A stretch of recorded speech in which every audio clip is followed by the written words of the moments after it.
Hi there, welcome to my latest episode of my 10-minute rant.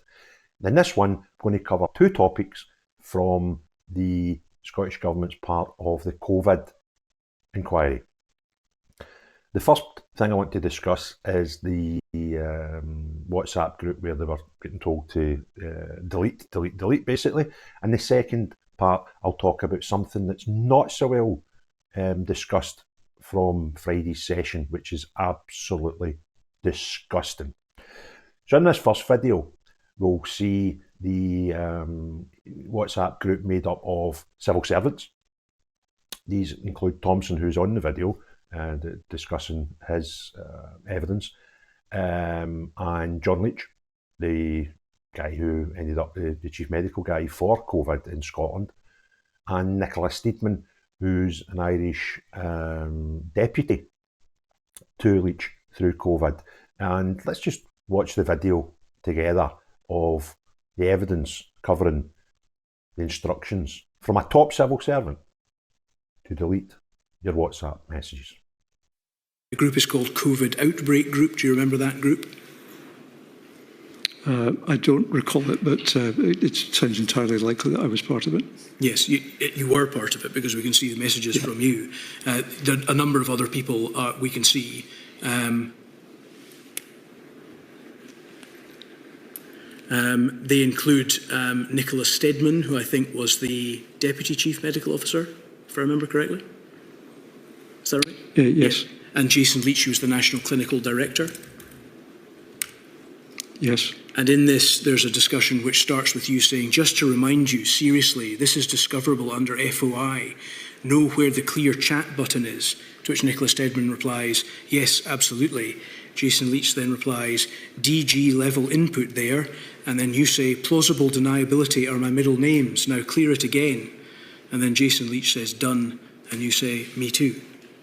Is this you encouraging people in advance of messages being exchanged relating in a group called COVID Outbreak Group to delete messages in order to defeat FOI requests? No. What was your intention when sending this message? You've shown me one part of this. I think probably what has just been said is something that it might have been a bit of personal disclosure, or it might have been something that seemed to me not to be a useful thing to say in a group like this because it might not relate to the purpose of the group. I don't know, I can't see what it was that prompted me to say it. What I have said... You mentioned the possibility that there had previously been some personal discussion. If there were personal discussion, that wouldn't be recoverable by FOI, would it?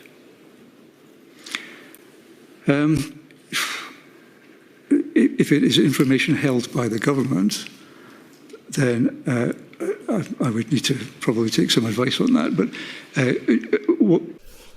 So there we go. Shocking, isn't it? Now, what's actually happening here? The guy who's given evidence is he's been a leading civil servant, Director General level. He's been a civil servant for 36 years. This guy knows protocol. He knows about legislation. This isn't some silly person that's just come in as a low-level civil servant, unsure of these things. This guy knows. And this guy is instructing the Chief Medical Officer during COVID and the Deputy Chief Medical Officer, who, I think, if they tried to claim naivety over this, I'm not saying I would be happy with it, but you could sort of understand that defence. This guy, Thompson, no, you don't get to be Director General level in the civil service and have 36-year career in the civil service without understanding the rules, the regulations that you should be held to. He's in charge of strategy. It's not it's not a low office the man holds, and it's disgusting that he is instructing two of the highest medical professionals that are advising Scottish Government to delete their messages about COVID. Beggars belief. Absolutely beggars belief. Now, what I would like to say about that is, if this guy thought that would be one thing, that we should delete these things. Why that should be at the forefront of his mind to instruct the two leading health professionals in Scotland about COVID at the time, beggars belief.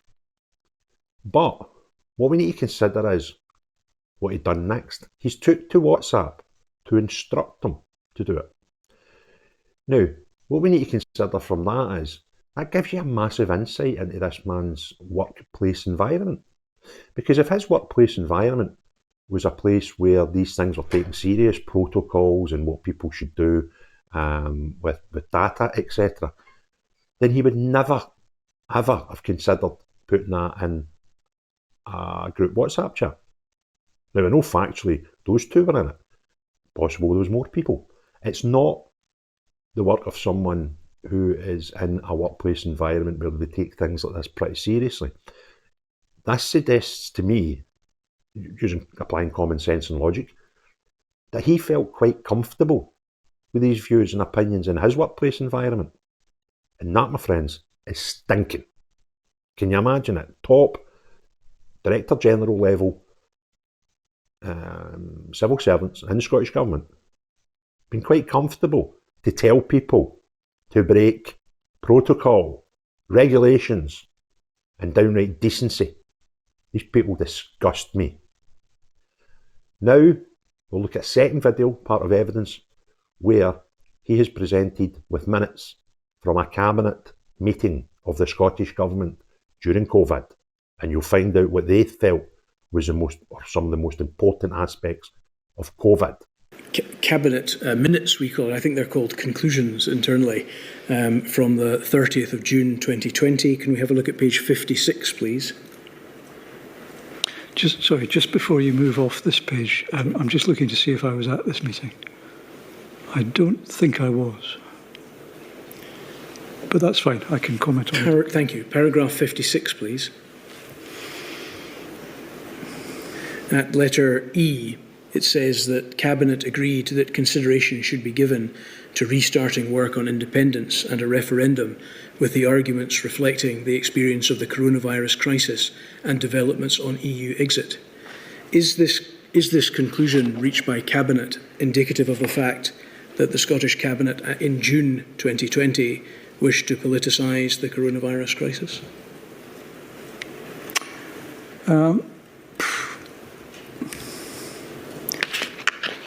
I'm reading the wording carefully.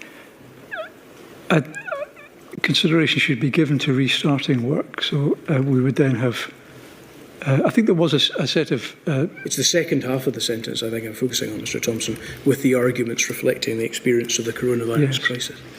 It's helpful to be reminded of that. So that runs slightly contrary to what I said in my previous answer.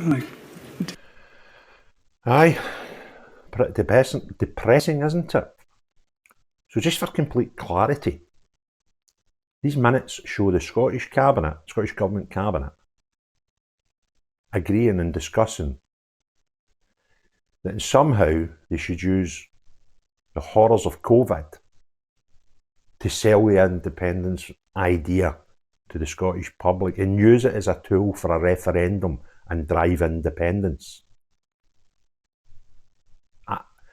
This just beggars belief. This absolutely beggars belief. See people out there that are, Nicola didn't delete WhatsApp, Nicola didn't do this, and people arguing about that. They're actually missing the point. This is actually the biggest bit of information to come out of the Scottish part of the UK COVID inquiry. This is much bigger than Nicola Sturgeon deleting text messages. This is the Scottish Government, the SNP Scottish Government Cabinet, looking to politicise COVID and use it for their own means. Now, these people only exist, the party only exists to achieve independence for Scotland. That's it. And what they're wanting to do is use COVID as as a means of pushing an independence debate on everybody. I find that pretty disgusting. And my own personal COVID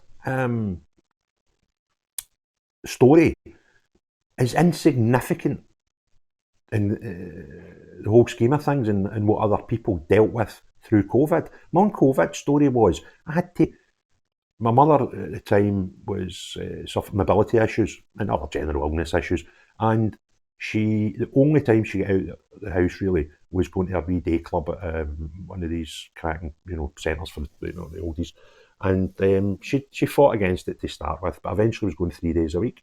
That was the only time really she was out and about the house, and she received care at home. The care team would come in and make sure she was eating, make sure she was taking her medication and getting up in the morning and trying to encourage her to be mobile, etc, etc, etc. And that had to stop the minute the COVID lockdown happened. And the care thing wasn't the biggest thing, making her get her tablets and make sure she would eat was, not a big deal. However, the biggest problem was the removal of her day club, because that was her only outlet with the outside world, and that stopped. My mother went into her bed in lockdown and never got out it, because the knock-on effects to her mobility and her general health.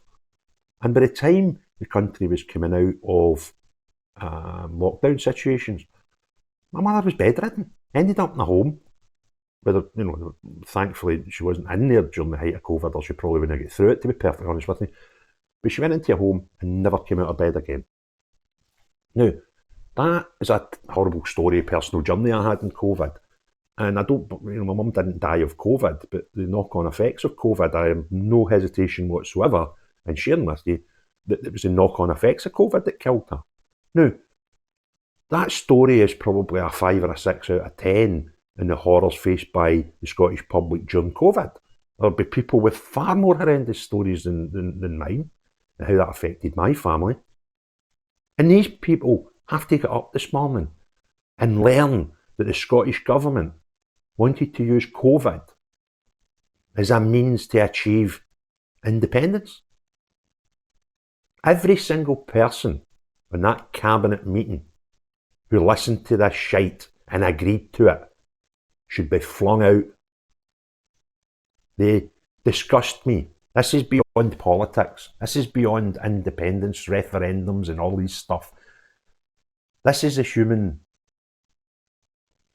levels of depravity that these people will bow to achieve their own selfish goals. Absolutely disgusts me.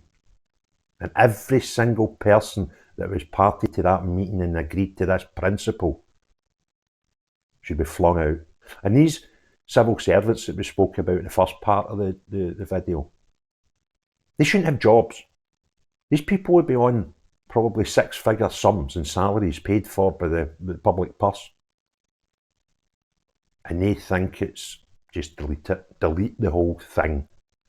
You absolutely disgust me. The whole horrific band and gang of you. You are below contempt. You disgust me. If you liked the video, give me a thumbs up.